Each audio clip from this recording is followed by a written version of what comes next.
nanti berdampak Benar. dengan apa yang kalian terima itu. Tapi memang menjaga pergaulan. Iya, itu paling penting, menjaga pergaulan. Benar. Kan gini, saya dulu pernah menjadi perokok ya. Gara-gara apa? Gara-gara omongan teman saya SMP. Kalau kamu nggak ngerokok, katakan bencong.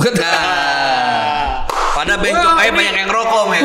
Iya, ternyata di Jakarta bencong-bencong pada ngerokok.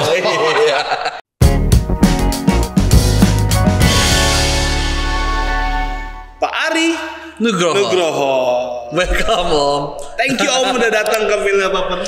Yeah. Setelah sekian banyak hamba Tuhan.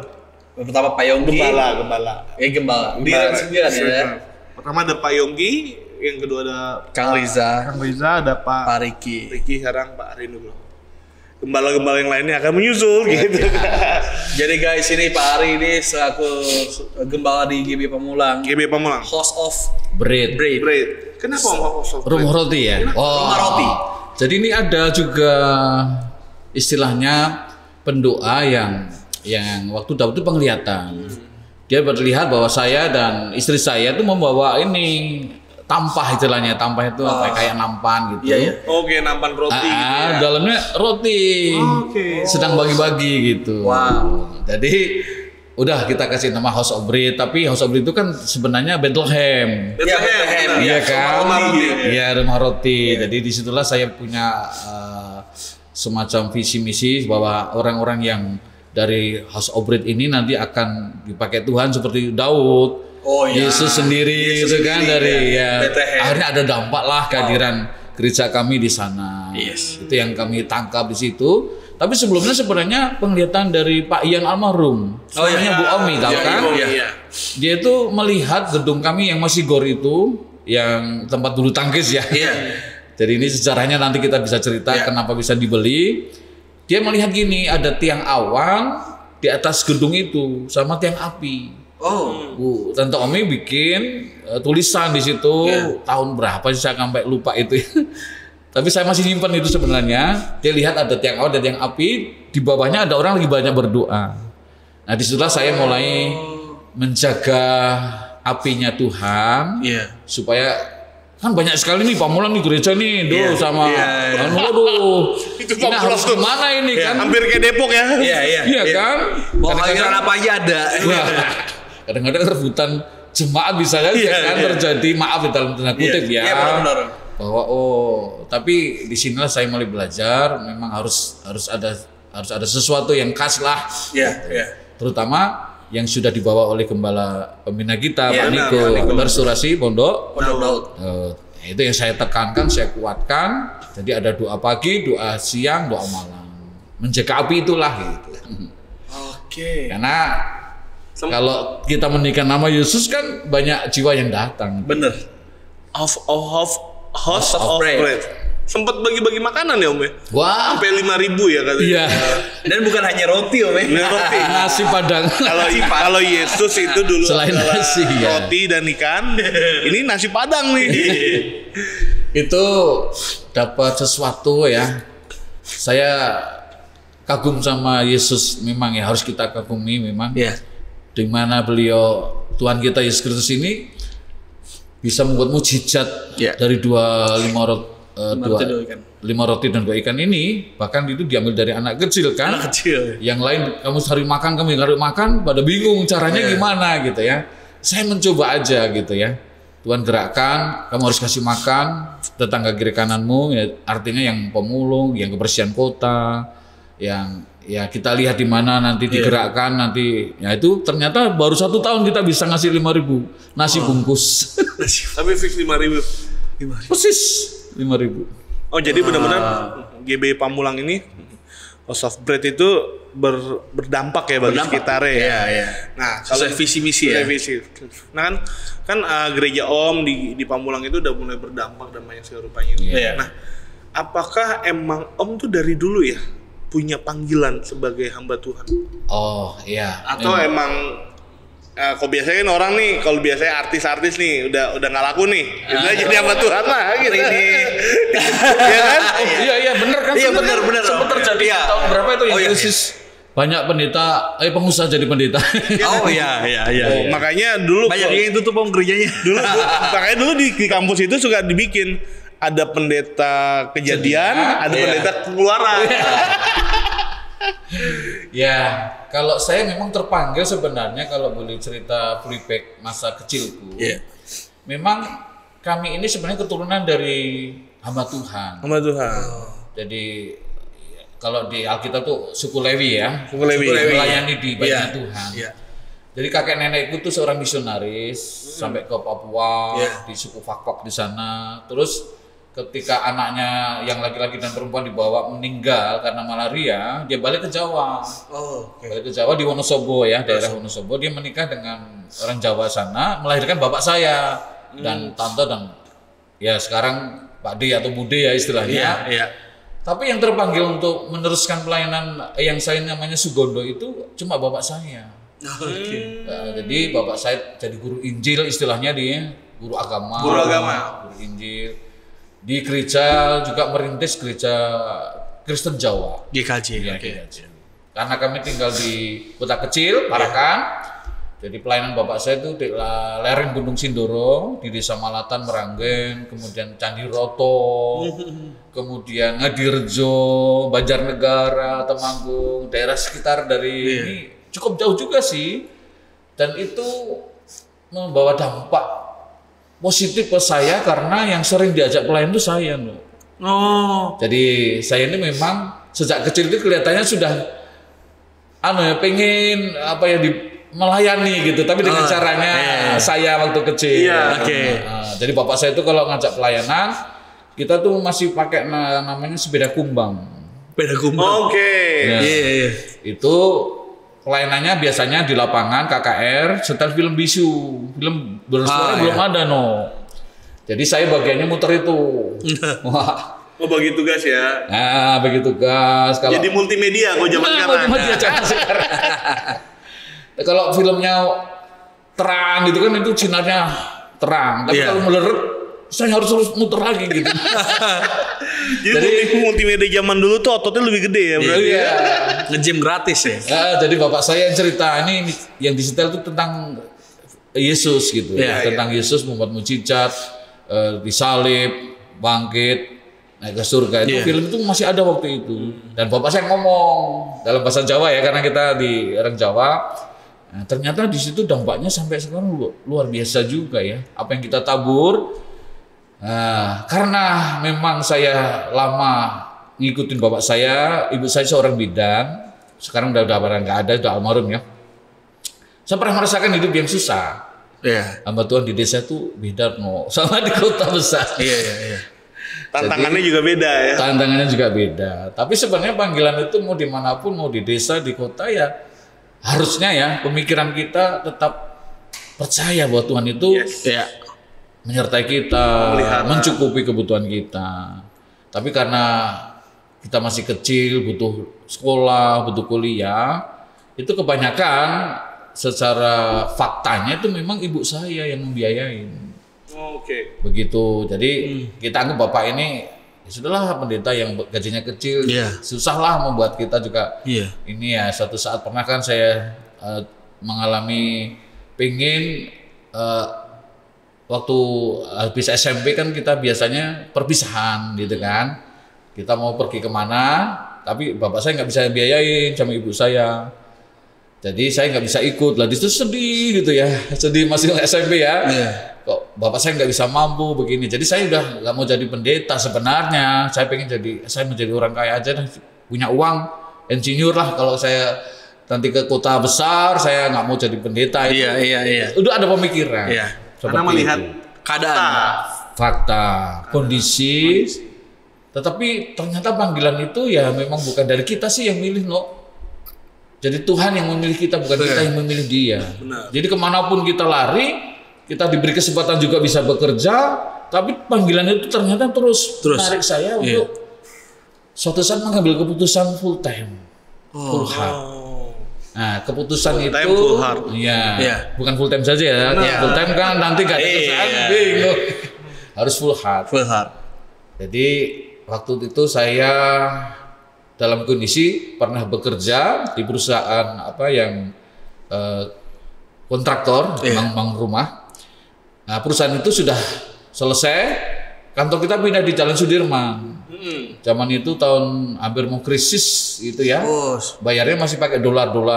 Nah, suatu saat kita sedang nunggu proyek yang baru, atasan saya itu nggak sabar mungkin ya, jadi di kantornya tuh sering main judi lah. Pertama ya iseng-iseng judi gitu kan, tapi suasana sudah nggak enak saya. Lama-lama saya pengen keluar aja, dan saya berdoa, Tuhan, saya mau keluar nih dari perusahaan ini gitu ya. Ada teman saya yang nelpon, kamu nggak kerja di gereja? Yang satu, udah ikut aku aja di kontraktor lagi gitu. Tapi waktu itu saya benar-benar dalam pergumulan itu, saya berdoa, Tuhan, siapa yang pertama kali nelpon, baik itu dari sekuler maupun dari gereja, di mana yang pertama kali berarti saya harus ke sana dan saya akan maksimal di sana. Baru doa begitu yang nelpon dari pihak gereja.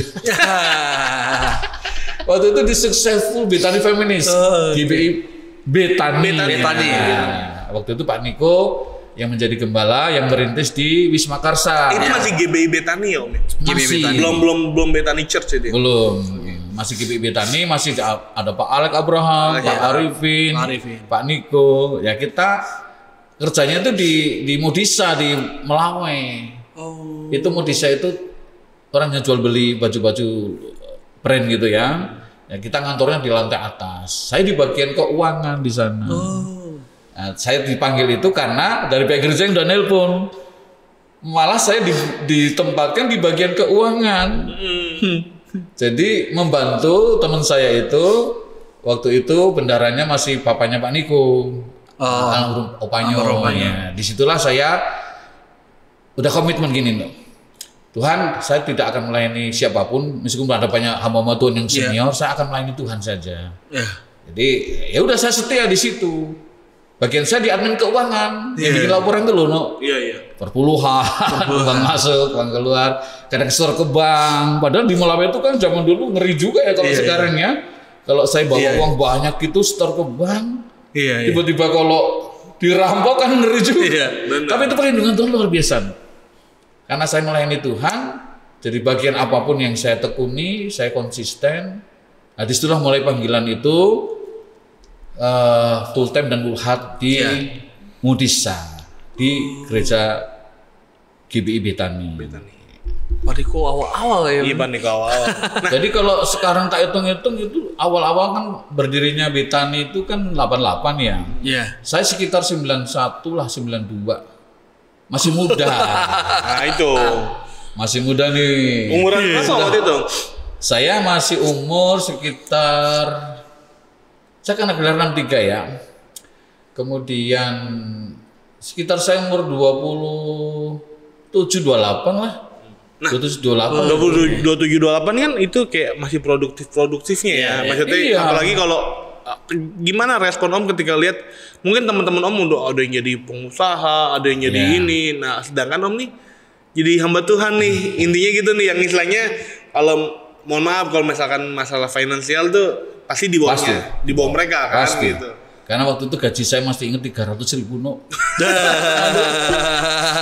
300.000. Iya, teman-teman saya di sekuler kan lebih gede dari itu. Cuma karena tadi mau minta tanda itu penting. Saya kan belum peka-pekan dengar suara Tuhan secara audible kan juga. Pak Yongki kan pernah dengar suara audible ya, tunggu gitu kan waktu suruh jadi hamba Tuhan. Kalau saya memang minta tanda siapa yang pertama kali nelpon tadi.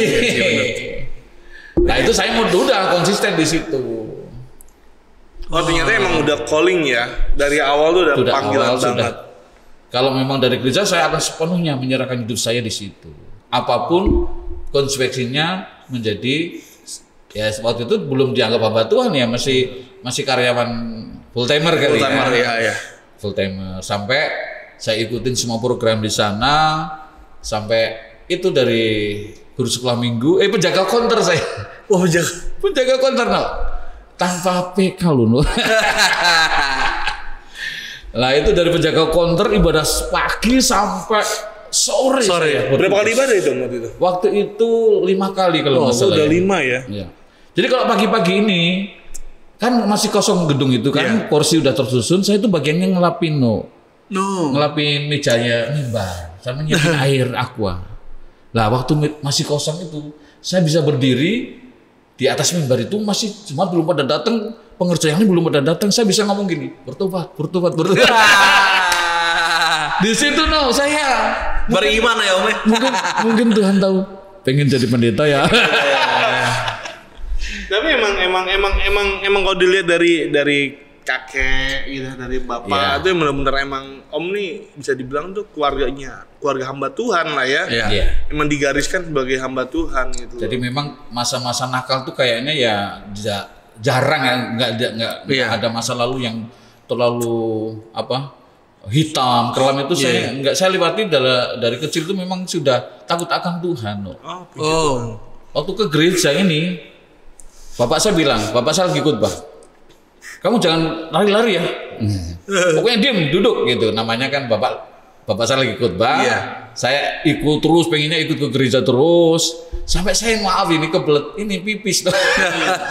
Saya tahan sampai ngompol di kursi Astaga. Gara-gara omongan bapak saya jangan lari-lari. Ketaatan sampai seperti itu Itu yang saya alami masa kecil, dan kemudian sampai besar ini ya. Kemudian panggilan itu kembali muncul itu kan, saya minta tanda itu. Jadi memang benar-benar saya sudah menyerahkan hidup dalam susah dan dukanya itu ya sudah. Nah ternyata Tuhan mulai, yaitu impartasi warisan ya kali dari nenek kakek, dari bapak saya, sehingga hati untuk melayani lah gitu. Benar. Kan saya tidak mau dilayani, mau melayani. Iya. Dan juga Tuhan yang memilih Om ya. Iya. Bukan kita memilih. Iya.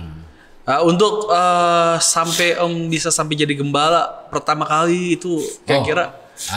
Ini ceritanya juga waktu saya di keuangan cukup lama ya di sana, sampai kantor itu pindah dari Modisa ke Sang Timur, daerah Kebonjeruk, kemudian pindah ke Kelapa Gading sampai ke Sentul ini. Nah, waktu itu saya di bagian keuangan tuh ngomong sendiri, Tuhan kok saya ngurusin uang terus gitu ya. Pengen ngurusin jiwa-jiwa. Tiba-tiba itu muncul gitu kan. Kemudian waktu itu Opanyo buka di Sawangan. Waktu itu sini Mukhtar ya Pak? Ya Jalan Mukhtar 6 nomor 22 ya. Nah di sanalah waktu itu memang Sawangan juga desa kecil tidak ada yang mau ke sana, cuma Opanyo yang mau. Karena rumah saya dekat situ di Pamulang, ya udah Opa saya ikut bagian pelayanan di Sawangan. Waktu itu saya bagi-bagi masih di keuangan juga, kadang bawa uang dari pusat ke Sawangan supaya ibadah terus berlangsung, bawa pengumuman dan macam-macam waktu itu. Nah terus waktu mulai dari Rayon 9 itu mulai besar, dari Sawangan kemudian ke Pamulang, ke Depok, ke Ciseeng dan sebagainya. Dari situlah saya minta, Om bisa nggak kalau saya berhenti di bagian keuangan, saya mau ya sambil ini dulu, tapi waktu itu tunggu dulu gitu. Sebenarnya ini ya ini ngomong-ngomong di antara hamba Tuhan di Rayon 9. Saya tuh mau ditempatkan di Ciseeng waktu itu, gantiin Pak Samuel almarhum. Cuma waktu itu aku masih punya anak kecil. Om, aku belum siap. Ya udah nanti hari ada khusus gitu. Omnya bilang. Nah, suatu saat di Pamulang ada masalah, terus saya disuruh di situ menjadi caretaker. Sebelumnya dulu Pamulang udah ada ya? Sudah ada. Almarhum Pak Rudi Hatta Lebesi. Ya, dia sudah wafat dah, meninggal. Saya disuruh ke situ. Lah itulah tantangan luar biasa. Saya dilatih perang di situ. Jadi tapi sebelum jadi gembala saya pernah ngimpi nih. Ngimpinya ini saya diajak naik truk gitu. Tiba-tiba dari baju putih gini, celana hitam, itu kayak model pelayanan zaman dulu. Tiba-tiba naik truk semua, berangkat. Tiba-tiba saya lihat bajunya tentara semua. Pakai senjata gini. Saya lihat teman-teman saya juga pakai senjata, baju tentara semua. Tapi kok saya paling besar senjatanya. Saya nggak ngerti apa maksudnya Tuhan gitu. Masih balok 2. Nah disitulah saya baru ngerti setelah jadi gembala di Pamulang ini. Dengan banyak tantangan-tantangan yang sangat luar biasa itu. Jadi kayak peperangan itu ya. Peperangan secara rohani. Peperangan secara rohani. Ternyata juga peperangan musuh kita tuh ternyata bukan iblis saja ya Lu ya. Iya, iya. Tetapi kadang-kadang dari dalam juga. Iya sih. Iya, itu tantangan jadi gembala. Tantangan. Iya.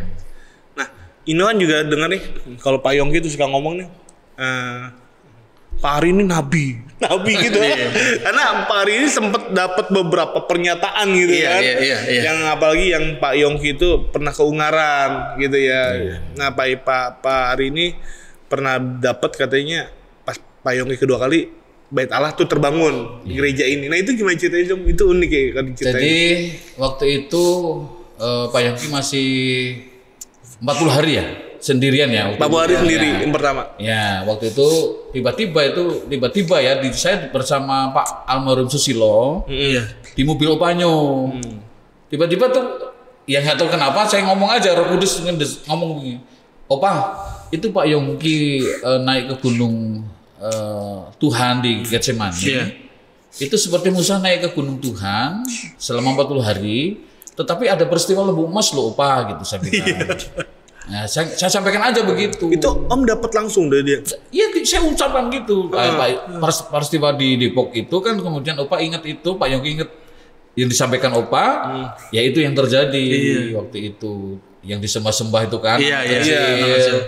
Jadi mulai terjadi, ya memang lawatan Tuhan luar biasa ya setelah Pak Yongki mulai kembali turun gunung itu kan. Depok kan masih di mana itu ibadahnya di Margonda. BW.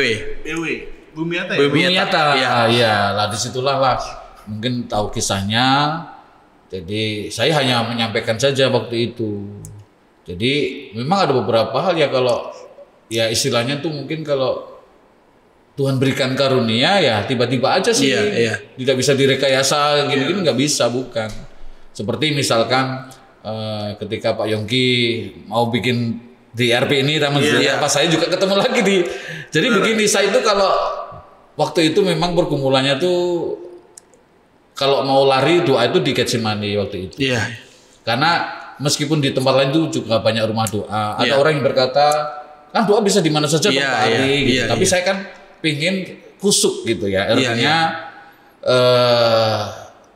khusus gitu. Kalau masih di rumah mungkin terganggu anak, terganggu suara-suara yang lain. Jadi saya ingin khusus.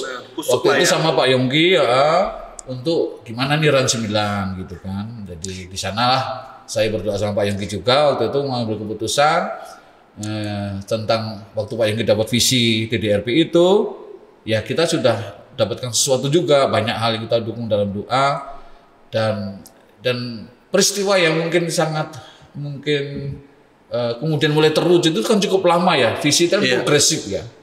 Jadi kadang-kadang Tuhan bicara apa tolong sampaikan, sampaikan gitu. Jadi waktu itu progresif, tapi saya percaya bahwa kalau Tuhan sudah berikan visi misi, ya tinggal ketaatan kita menjalankannya dan iman yang kita lakukan. Kan nggak mudah ya, visi yang besar begitu. Tapi memang perlu didukung dengan orang-orang yang perisainya Pak Yongki. Benar. Itu penting. Kan jadi gembala pun kita jangan melupakan juga para pendoa. Iya sih, benar. Luar biasa. Yang mendukung kita. Jadi disitulah kadang makanya TDRP ini terwujud juga. Saya percaya karena banyak orang yang berdoa, menabur dana, menabur doa. Tapi kami dapatkan di Ungaran memang selama bersama Pak Yongki waktu itu sering banyak dapatkan tuntunan di Ungaran. Karena Ungaran itu ternyata tempat yang dapat dari Pak Elkana itu banyak rayap dulu, tapi Tuhan suruh bikin rumah doa. Jadi waktu doa rayapnya hilang semua. Jadi memang dari visi dari Tuhan. Jadi istilahnya begini, ketika kita dapat tempat di mana kita di situ cepatlah konteksnya dapat sesuatu. Konek sama Tuhan cepat ya. Iya benar. Seperti itu aja sih. Bukan mengkultuskan suatu tempat. Benar. Kami juga ngerasain seperti itu sih waktu di Ungaran tuh. Seperti Getsemani gitu ya, kalau kita ke Israel. Cepet banget dapat itu sesuatu tema gitu kan. Berarti emang ininya Om ya, apa namanya tuh kayak karunianya ya Om dapat kayak suka dapat sesuatu Om sampein. Karena kan kalau kita tidak sampein itu kan berarti istilahnya nanti kita tidak dikasih lagi sama Tuhan. Benar. kita dipercaya sesuatu firman, kita nggak sampaikan. Tapi kadang-kadang kita uji juga. Ini untuk siapa ya Tuhan? Benar. Untuk kita, untuk orang lain atau siapa? Tapi kebanyakan karena saya memang di situ, Tuhan kasih mimpi, kadang tiba-tiba ada pernyataan. Nah, ya itulah. Waktu pertama kali TDRP itu kan juga saya ada sebuah pengalaman juga tuh waktu saya disuruh berdoa. Waktu peletakan batu, tiba-tiba kan seperti Salomo berdoa itu, ada petir, wah gitu. Dan itu kan kaget juga saya. Saya doanya pakai alitat aja seperti doanya Salomo gitu. Jadi wah, berarti Tuhan berkenan lah. Tempat ini TDRP ini kan dibangun juga supaya untuk menyatukan tubuh Kristus benar, supaya melatih prajurit-prajurit di mana unity kan bisa melalui doa, kan? Benar. Itu yang akhirnya kita mengambil bagian di situ. Jadi memang itu ya karunia, tapi nggak selalu harus dapat gitu nggak juga. Jangan dipaksakan. Bukannya lu buat malah lu buat. Nanti lu buat bukan lu buatan. Ya tapi saya hanya bersyukur aja dengan mendengar kesaksian teman-teman. Kalau misalkan lagi khotbah tiba-tiba saya suruh berdoa, suruh mengucapkan sesuatu, kadang itu terjadi. Yang kemarin terakhir tuh anaknya Dono BL. Dono bersaksi bahwa dulu nih Pak Ariel lagi anak dalam kandungan, aku tiba-tiba buatin anak itu jadi imam. Sekarang jadi imam, jadi pemusik, imam pemusik juga. Anaknya Dono tahu siapa itu? Membas dia kalau nggak salah. Membas. Si ini ponakan Iman. Iya, demo sekarang. Luar biasa ya. Jadi disitulah saya bersyukur ya. Berarti ada dampaknya, bukan dibuat-buat, bukan. Tapi itu spontanitas sih, keluar tiba-tiba kegerakan dari Tuhan. Yang penting kalau bernubuat itu kan membangun, menghibur, memberikan kekuatan yang susah, yang lagi pergumulan, tiba-tiba ada suara Tuhan, bisa jadi mereka bangkit kembali. Ya seperti itu. Oke Om. Om Ari jadi gembala pasti udah cukup lama banget Om ya? Kalau gembala saya hampir 22 tahun ya ini. Oke. 20 tahun Om. Ada nggak sih Om suka duka yang paling diinget gitu? Tantangan suka duka yang paling diinget sama Om Ari itu? Nah, waktu awal jadi gembala itu kan tantangannya selain dari dalam, saya belum bisa diterima dengan baik sama pelayan Tuhan yang lain karena saya hanya meneruskan. Jadi saya itu susah tuh, kalau meneruskan itu tuh. Berarti Mari bangun dari awal daripada meneruskan kan? Iya benar. Kalau meneruskan itu kan mesti menyesuaikan dulu. Benar. Kan nggak tahu kan motivasi yang lama itu kan sejak ditinggalkan gembala yang ini. Mungkin mereka maunya dia yang jadi gembala kok tiba-tiba ditunjuk saya. Mungkin orang ini baru lulusan SMA, dia sudah SDH mungkin. Iya benar. Tapi waktu itu karena saya taat aja karena waktu itu memang penunjukan gembala itu kan dari gembala rayon. Jadi kalau kamu harus kesini ya kita taat sebagai prajurit. Ya, jadi tadi mimpi itu ternyata benar juga. Saya harus taat. Saya dikasih senjata berarti saya bisa mampu. Itu. Nah, memang kemudian saat mulai bertumbuh tantangan kembali muncul dari luar juga. Gak boleh gereja di tempat umum. Kita kan waktu itu di restoran Baminaga, sama gedung 21. Wah, hanya disuruh pindah dalam waktu 1 bulan. Saya cari tempat yang besar kan susah di Pamulang. Benar. Jemaat udah banyak lagi Om ya. Nangis darah istilahnya. Jadi gereja Om pernah ditutup nih waktu itu. Pindah. Kalau Pak Ferry lebih seru lagi berapa kali tuh. Entar kita tanya. Tanya. Kalau saya cuma dari Ruko Prima pindah ke Baminaga, terus kita pindah ke Kanisius untuk sekolah minggunya. Di situ ke Pamulang juga, kemudian 21 kita pakai untuk ibadah. Kita sewa tiga studio. Itu cuma lagi luar biasa tuh. Lagi banyak.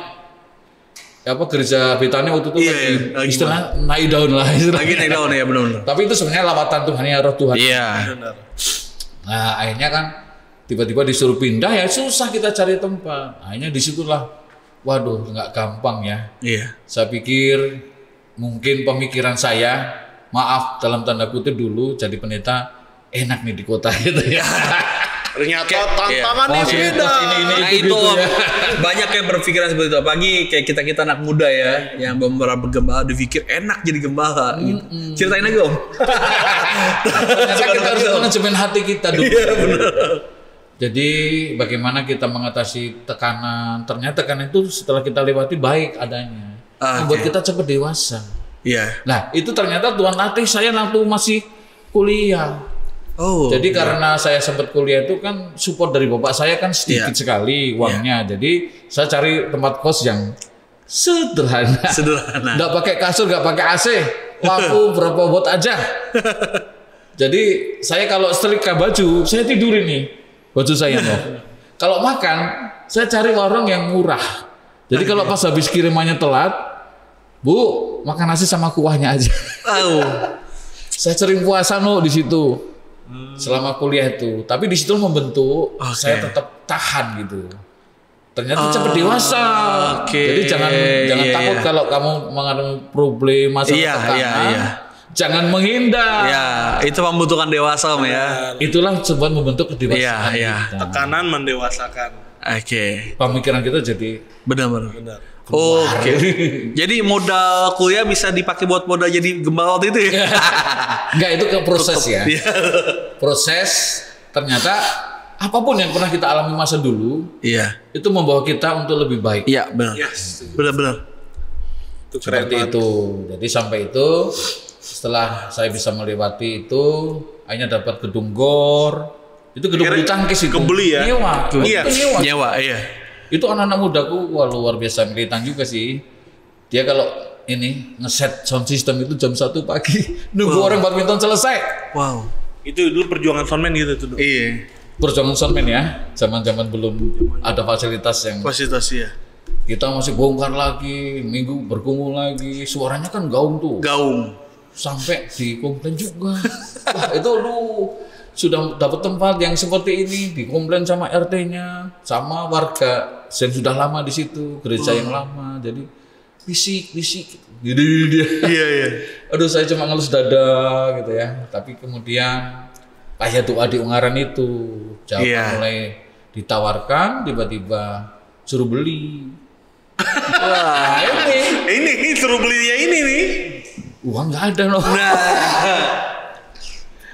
Saya coba mikir gitu, habis doa sama Pak Yongki gimana. Pak Yongki juga waktu itu bergumul tentang Kamboja juga ya, kalau masalah ya. Kita sama-sama, saya pengen juga bangun lebih awal juga. Tapi akhirnya disitulah perjalanan proses itu kalau kita responi dengan benar, janji Tuhan itu iya dan amin. Jadi waktu di Ungaran itu saya suka gambar dulu gedung saya nanti seperti ini, ada balkon, ada mimbar di sana, balkon setengah aja gitu. Nah waktu itu gedung GOR belum ada balkon. Belum ada.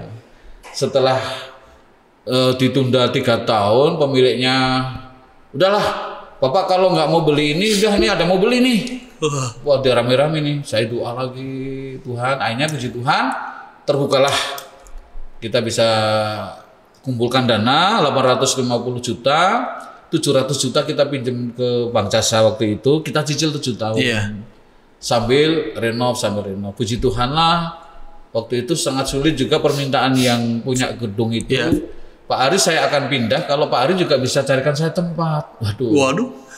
Gimana nih, saya keliling Kota Pamulang, mana tempat yang bisa untuk badminton lagi gitu kan. Ternyata Tuhan tuntun di belakang Sasmita. Ada pabrik furniture yang mau dijual, lebih luas di situ. Jadi akhirnya dia dapat juga tempat itu lebih luas. Jadi akhirnya saya dapat GOR itu, kita mulai pelan-pelan renovasi sampai sekarang ini. Baru belum selesai renovasi, disuruh beli ruko satu belakangnya lagi itu setelah minggu. Wah itu kayaknya kalau ikut Tuhan itu gini ya. Asik ngeri. Asik ngeri. Iya. Tapi kalau kita taat, istilah kita punya motto begini, bersama pasti bisa. Yes. Bersama Tuhan, bersama teman-teman pengerja ini. Ayo kita unity dah. Ini kan milik kita bersama. Iya. Nanti kan gunakan juga. Jadi saya sampaikan ini gereja kita udah pakai nama GBI bukan nama pribadi lo ya, ingat lo ya. Iya. Boleh dilihat suratnya nanti ditaruh di pusat surat kita. Jadi nama gereja Betel. Jadi puji Tuhan memang di sana itu tantangannya besar, sulit untuk cari izin itu sulit sekali. Iya, betul. Sulit sekali. Izin resmi gitu. Izin resmi. Tapi karena anugerah Tuhan waktu saya ke notarisnya udahlah ganti nama aja pakai nama GBI aja gitu. Wow. Jadi sekarang kita dianggap gedung itu sudah nggak sosial, jadi untuk nggak bayar pajak untuk tanah sama listrik. Iya. Udah Nama gereja. Kan memang digunakan untuk ibadah. Buat ibadah, Dominasi betul. umat Tuhan kan. Iya. Nah, hanya ya waktu mau mendapatkan gedung itu juga waduh luar biasa tantangannya. Besar sekali ya, tapi ya istilahnya kalau kita percaya sama Tuhan, kita jalanin, kita imanin ya. Kadang dengan cara kadang mungkin doa keliling dulu macam-macam ya. Iya. Kita prophetic lah gitu. Nabur ini nabur itu ya. Sampai waktunya kairosnya Tuhan. Nah, ini yang menunggu kairosnya Tuhan itu yang kadang kita karena suka kalah di sini. Tapi kalau kita menunggu kairosnya Tuhan itu sungguh-sungguh mau mentaati semua, di samping itu kita terus nabur, bukan kita mau bangun gereja kemudian kita nggak nabur, enggak, kita nabur ke Sentul, kita nabur ke Kamboja, sampai motor saya loh. Oke. Om lihat motornya ke saya, Om. Suruh nabur. Waktu itu kan ada ceritanya. Iya benar. Jadi waktu Pamulang pengen bangun gereja, tapi Tuhan bicara yang lagi bangun gereja sekarang siapa? Kamboja. Tabur dong ke sana gitu. Saya taat Saya persembahkan motor saya itu waktu itu sempat bingung juga istri saya, nanti nganter anak sekolah gimana?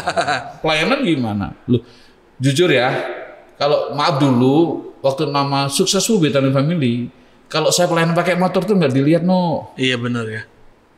Biasanya pendeta Bethany kan kaya-kaya, minimal mobil gitu. Iya. Jadi pernah saya kunjungan gitu, loh Pak, Bapak kok nggak bawa mobil? Loh Bu, saya punya motor nih kok gitu. Dipikir harus pendeta waktu itu harus punya mobil yang sukses itu. Jadi kata sukses itu disalahartikan. Disalahartikan. Akhirnya kan harus ada pengajaran yang benar. Iya benar. Bukan teologi kemakmuran seperti itu. Kan kita ikut Yesus kan juga menyangkal diri, pikul salib dan sebagainya. Jadi ternyata kaya itu, sukses itu bukan ukurannya manusia ya. Bagi saya kalau Tuhan ingin kalau Tuhan sudah memanggil, kita harus percaya bahwa Tuhan juga nanti yang akan memperlengkapi, memperhatikan keluarga kita dan sebagainya. Itu sudah saya buktikan. Saya buktikan bahwa waktu saya butuh sekolah, kuliah, ada aja caranya Tuhan. Kalau pembenaran Tuhan tuh berlanjut terus ya. Banyaklah mujizat yang banyak ceritanya lah. Jadi istilahnya kalau kita bisa simpulkan dari apa yang kita obrolin nih, bahwa ternyata tuh apa yang Pak Ari dapat tuh dari Tuhan adalah ya ketika Tuhan berkata sesuatu taat aja ya Om ya. Taat aja. Dan ketika kita taat itulah pemeliharaan Tuhan itu ternyata nyata dalam kehidupan kita. Dan ikut Tuhan atau jadi gembala tuh ngeri-ngeri asik. Nah, terakhir kali ya. Terakhir. Ada gak Om pesan-pesan nih buat generasi muda nih? Milenial baper, barisan baper kita sebutnya. Kalau dalam menjalani kehidupan hari-hari ini kan kita banyak nih orang-orang Kristen yang ketika ada masalah, kalau kan ada masalah tapi tambah tekun nih. Ada kalau masalah. Zaman sekarang dikenal generasi lembek Om, ya kan? Atau masalah dikit atau micin atau stroberi. Ya itu. Ada masalah udah masuk gitu langsung lemes Om. Diri. Iya, healing nggak healing sendiri. gitu kan. Lo harus ini dong kan gue lagi ini. Padahal ternyata masalah itu bisa buat kita dewasa ya. Iya, itu penting. Iya. Makanya pesan-pesan. Disebut generasi Yeremia. Yeremia itu waktu muda juga berat loh. Dia mengalami tantangan di bangsanya. Bangsanya sendiri menantang, rajanya sendiri menantang, keluarganya sendiri menantang. Tapi Yeremia taat pada panggilan Tuhan. Jadi akhirnya dari apa yang dilakukan Yeremia kan dampaknya juga dahsyat luar biasa. Jadi memang anak muda sekarang ini harus apa istilahnya tangguh. Artinya tangguh itu percaya. Kita harus punya identitas sendiri. Siapa sih saya ini sekarang ini? Kalian itu kan adalah anak Tuhan, anak raja. Pola pikirnya juga kerajaan Allah, bukan pola pikir dunia lagi. Bukan target yang kita cari kaya raya sukses. Nanti kalau dapat istri cantik kaya. Enggak pakai ukuran kita, bukan. Tapi kalian harus mengerti kalau kita bisa lahir sampai hari ini kan pasti ada rencana tujuan ilahi. Jadi kita harus mengerti panggilan Tuhan di situ. Apa ya? Nah, jadi di situ kita maksimalkan. Misalkan kalian kuliah ini, dipanggil kuliah. Ya kuliah yang benar. Sampai rencana Tuhan melalui kuliah ini mungkin nanti dapat gelarnya itu nanti berdampak dengan apa yang kalian terima itu. Tapi memang menjaga pergaulan. Iya, itu paling penting, menjaga pergaulan. Kan gini, saya dulu pernah menjadi perokok ya. Gara-gara apa? Gara-gara omongan teman saya SMP. Kalau kamu nggak ngerokok, dikatakan bencong. Padahal bencong kayak banyak yang ngerokok, men. Iya, ternyata di Jakarta bencong-bencong pada ngerokok. Ternyata di alam sadar gini, ucapan itu bahaya. Jadi bisa jadi berkat atau bisa jadi masalah atau kutukan. Jadi sebagai anak muda selain hidup benar, tahan uji ya, konsisten. Kalau ikut Tuhan itu jangan lagi diberkati senang ikut Tuhan, lagi dapat masalah kita lari. Jangan. Justru masalah itu berkat. Iya, setuju. Iya kan? Ingat di padang gurun itu ada mukjizat, selalu ada mukjizat. Di situlah yang penting bagi saya itu ya mengikuti apa yang menjadi warisan dari bapak-bapak rohani kita almarhum Opanyo, KST. Kudus, setia, dan taat. Ingat kan, kalau dipakai Tuhan seperti ilmu padi. Semakin berisi, semakin rendah hati. Soalnya apa? Apa sih kita yang mau ditampilkan zaman sekarang gitu kan? Kita mau pakai nge-brand apa barang yang bermerek saya pakai brand ya. Iya, branded. Misalkan topi, harga kita berapa ini topinya udah berapa? Outfitnya berapa? Iya benar. Mungkin jam tangannya, sepatunya, bukan itu yang dinilai Tuhan. Tapi tentu nilai ini hati dari dalam itu. Ingat Daud itu berhasil dari apa? Dari dalam hati baru kecakapannya. Benar. Jadi karakter itu penting ya. Kejar karakter. Jangan ngejar karunia terus, nanti bisa tidak dikenal Tuhan ya kan? Tuhan tidak kenal. Tapi karakter itu bisa membawa kita ke puncak memang. Benar. Karunia juga bisa membawa kita ke puncak. Tapi dengan karakter dan karunia itu seimbang. Betul. Sebab kalau kita sudah menjadi orang Kristen atau hamba Tuhan itu kalau dijatuhkan paling mudah. Benar. Iblis selalu bawa kita naik luar biasa. Wah diurapi kamu dipakai Tuhan lagi masih muda. Kita jadi lupa. Nah iblis nggak dicorokin jatuhnya sakit. Jatuhnya sakit ya. Jadi saya harap ya anak-anak muda sekarang kalau Tuhan sedang bawa kita dalam situasi yang sangat sulit seperti ini, mungkin krisis ekonomi, cari kerjaan juga susah, saingannya banyak, ya kan? Tapi tetap percaya saja, jangan takut. Percaya saja. Sampai hari ini, sejak dari kecil sampai sekarang ini tidak pernah saya mengalami istilahnya yang nggak bisa makan, nggak bisa juga. Bisa ada aja caranya. Ada aja. Bisa menyekolahkan, kuliah, bisa tapi yang penting bagi saya kan menyenangkan hatinya Tuhan aja lah. Benar. Jadi kalau kuliah senangkan hatinya Tuhan. Kalau kamu bekerja ingat lakukan perintah Tuhan seperti Bapak Abraham, Ishak dan Yakub. Nah, waktu Yakub meninggalkan orang tuanya, dia ketemu Tuhan di Betel. Dia berkomitmen apa? Dia bernazar apa? Kalau Tuhan Allahku membuat aku berhasil, maka aku akan menjadikan Tuhan Allahku dan aku akan mengembalikan persepuluhan gitu kan? Dan Tuhan tetap menjadi bagianku. Nah itu penting. Ketika engkau nanti muda dipakai Tuhan luar biasa, jangan lupa itu semuanya dari Tuhan. Dikembalikan untuk Tuhan. Jadi enteng kita nggak usah. Nggak kita ngejar ini, ngejar itu. Nggak seperti harus ini, seperti itu. Iya benar. Jangan. Jadi saya diingatkan juga, dulu jadi hamba Tuhan pun saya tidak mau seperti mungkin Benny Hinn mau jadi seperti yang tenar-tenar, nggak. Jadilah diri kita sendiri. Sesuai apa yang Tuhan panggil. Setuju. Kita maksimalkan aja talenta kita di sana. Yang penting berdampak, jadi berkat. Benar. Iya. Jadi nggak usah. Kan mungkin ada yang pengen. Ya beda juga ya, sekarang pengen tampil macam-macam ya. Ya nggak ada salahnya juga nggak ada gitu.